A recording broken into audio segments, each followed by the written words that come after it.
Vidas para oírlas. ¿Cómo ha sido vivir sin escuela? Nunca antes a nadie le fue concedido el derecho a dudar si quería o no ir a la escuela. Y ahora que hemos sido obligados a quedarnos en casa, nos enfrentamos al riesgo del abandono o de la nostalgia escolar. Pues la memoria no es nada sin el contar, y el contar no es nada sin el escuchar. Vidas para oírlas. Les habla Gabriel Jaime Murillo. Esta es nuestra primera emisión de Vidas para oírlas, un programa que pretende destacar los trayectos biográficos de quienes se la han jugado por los otros, sea en las aulas, en los escenarios musicales, en las tarimas del teatro, en las letras, en los talleres de artes.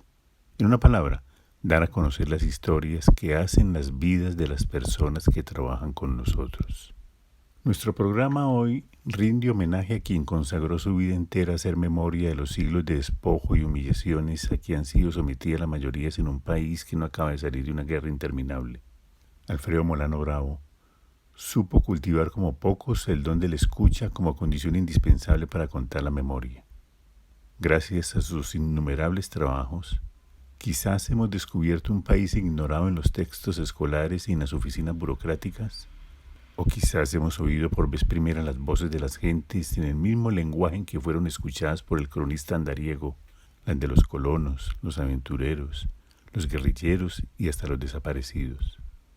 Según recordó en su discurso de aceptación del doctorado honoris causa de la Universidad Nacional en 2014, no dejó de seguir el sabio consejo recibido de boca de un campesino afrodescendiente. Así, de costa a costa, de río en río, de camino en camino, hice lo que un negro viejo en el charco Nariño me dijo: para conocer, Señor, hay que andar. Un consejo que ha sido el itinerario de mi vida. A continuación, nuestro tributo al legado del sabio caminante.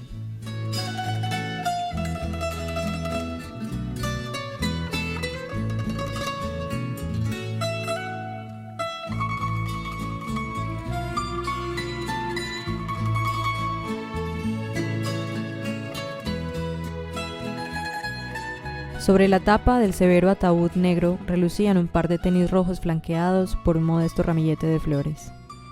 Era su visita postrera a la capilla de la Universidad Nacional de Colombia durante su propio funeral, atípico e informal, en este campus que le fuera tan familiar y donde pocos años atrás fue laureado con el título Doctor Honoris Causa. Al acto asistieron familiares y amigos, estudiantes, profesores e intelectuales, campesinos, gente del común, activistas por la paz, además de la presencia virtual de sus lectores innumerables. Era 1 de noviembre, Día de los Muertos en Colombia. Fue el adiós definitivo en cuerpo presente del sociólogo colombiano Alfredo Molano Bravo, 1944-2019, quien consagró su existencia a descubrir el rostro verdadero del país profundo que no aparece en las pantallas de las grandes cadenas, ni en los medios impresos, ni siquiera en los documentos oficiales, salvo en las crónicas de la violencia. Gabriel, me han contado que tú has sido un lector asiduo de la obra de Molano y además adoptas en tu propio oficio docente otros modos de trabajar con las historias de vida. Recién leí un artículo tuyo titulado El caminante Alfredo Molano, publicado en la revista norteamericana Biography, número 43 de otoño de 2020. Gabriel, ¿desde cuándo y por qué tu interés por la obra de Molano? Yo conocí a Alfredo Molano junto a su primera esposa Marta Arenas durante su paso fugaz por la Universidad de Antioquia en la primera mitad de los años 70 del siglo XX. Yo apenas iniciaba una carrera en la universidad y estuve en un curso de introducción a la sociología. Con ellos escuché hablar por primera vez del concepto historias de vida y de la posibilidad de hacer trabajo justamente con las gentes, recogiendo sus opiniones, sus percepciones, sus sentimientos, en fin, de cómo vivían, cómo eran sus prácticas del vivir diario. Más adelante yo no dejé de seguir la trayectoria intelectual de Alfredo Molano. Supe de su regreso a París, supe de que tiró al cesto de basura su proyecto de tesis académica para ser doctor en sociología, y más bien sus columnas en El Espectador, también sus medios audiovisuales, un programa de televisión que merecería ser de nuevo reeditado, darlo a conocer a todas las gentes de Colombia, llamado Travesías, lugares ignorados, lugares olvidados de la geografía colombiana. Fue eso justamente lo que hizo durante toda su vida Alfredo Molano. Recorrer a pie, en mula, en barca, por todos los senderos desconocidos por donde solo han transitado los colonos, abriendo frontera agrícola para tierras que cada vez que las mejoran son apropiadas por otros, por los ricos terratenientes, por los ganaderos, por los traficantes de droga. A eso se dedicó Alfredo Molano toda su vida, recoger, reelaborar con un estilo literario inimitable las historias de vida de los oprimidos de este país. Para mí es una lección fundamental, no solo en sociología, en conjunto en las ciencias sociales y en la investigación en educación. Nosotros que trabajamos formando a otros, que trabajamos en relación con otros, tenemos un legado inconmensurable en la obra periodística, yo diría literaria, en las crónicas de Alfredo Molano. Y finalmente, no podía ser de otra manera, su compromiso irrestricto con el proceso de paz. Murió, por decirlo así, justamente recorriendo, murió en su ley, como un caminante, en busca de las historias, para reconstruir la memoria histórica, esta vez del departamento del Meta, de sus llanos queridos, la historia del horror de la guerra que ha asolado a Colombia en los últimos 50 años.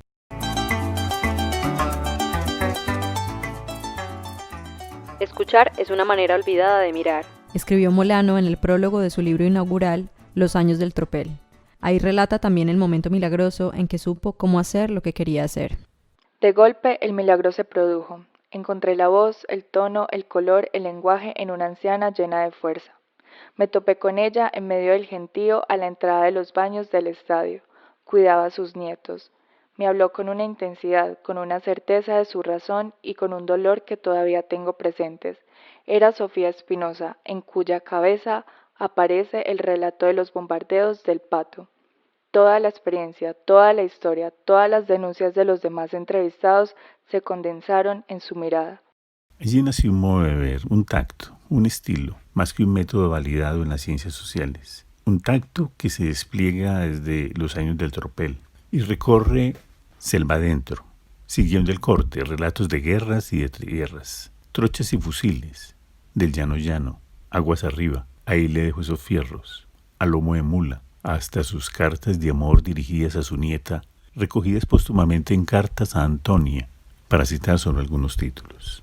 Sus historias de vida son contadas en los bordes de la creación literaria, la crónica periodística, la historia, la sociología. ¿Es esto naturalismo o ficción narrativa? ¿Es literatura ras esto que dice uno de sus personajes en un país dominado por el miedo, la intimidación y el terror? Cito de su libro Del otro lado. De nadie podía confiar. El miedo cuando entra ensangrentado no sabe salir agachado. Llega a quedarse a vivir. La gente no vuelve a mirar a los ojos, no levanta la cara, olvida nombres, olvida conocidos, olvida. A la gente la matan para que olvide y olvidados quedan sus muertos.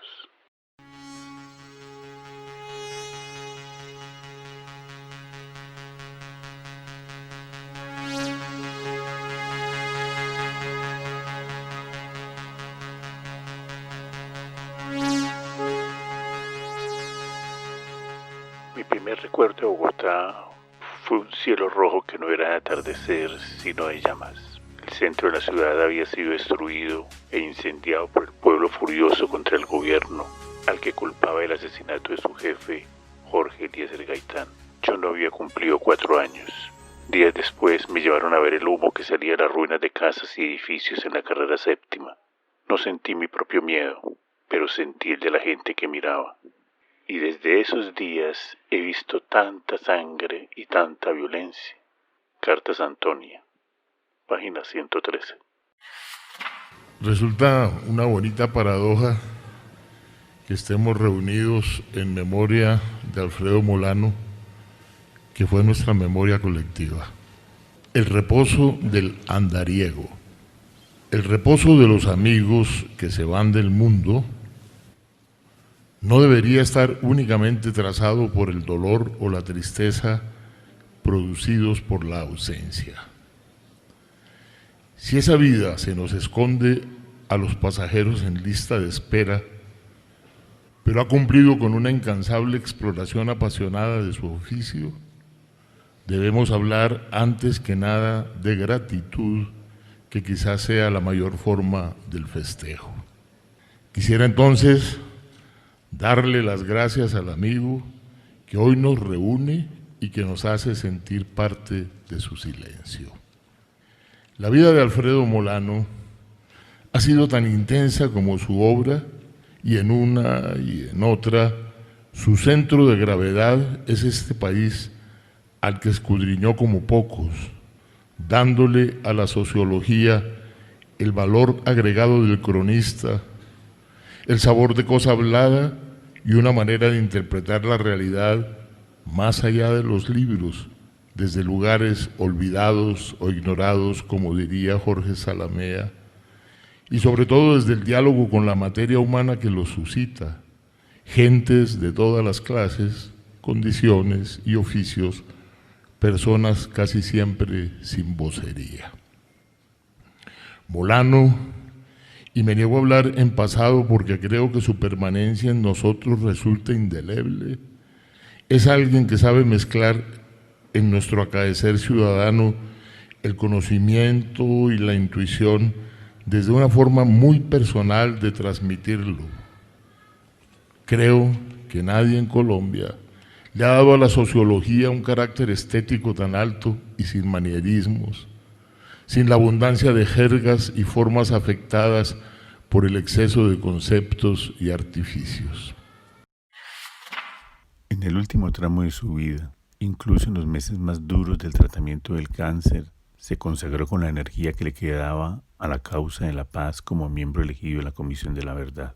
En las carpetas de papeles halladas en su escritorio el día de su muerte, quedaron consignados los resultados parciales de la realidad de la guerra en el departamento del Meta, la región de los llanos de su infancia, con los briosos caballos que domara como diestro jinete en las travesías de su viaje por el mundo. La gente me contó 1000 cuentos. En todos había, y hay, un elemento común, el desalojo por razones políticas, pero con fines económicos. Siempre las guerras se han pagado en Colombia con tierras. Nuestra historia es la historia de un desplazamiento incesante, solo a ratos interrumpido. Desterrados, página 14. Sé que mi abuelo hizo una parte muy grande de la vida de cada uno de ustedes, como la hizo en la mía. Yo lo quise mucho y lo seguiré queriendo. Él ayudó a que las voces que no eran escuchadas y que eran olvidadas se escucharan y que la gente supiera la verdad. Él ayudó eso estaba ayudando acá en la comisión, y él era muy valiente. Él me dio la fuerza para que hoy, cuando él se murió ayer, yo esté acá y parada, esté con fuerza de hablar y diga que él está en el corazón de todos ustedes, porque todos ustedes lo quisieron. Fue una persona muy valiente, aunque muchas personas lo perseguían por decir la verdad, él estaba ahí. A él no le importaba que le fueran a matar solo por decir la verdad de los que no eran escuchados. Y eso yo se lo agradezco, porque aunque muchas personas de mi edad no saben lo que está pasando en este país y no saben lo que pasó, gracias a él espero que mucha gente sí lo sepa.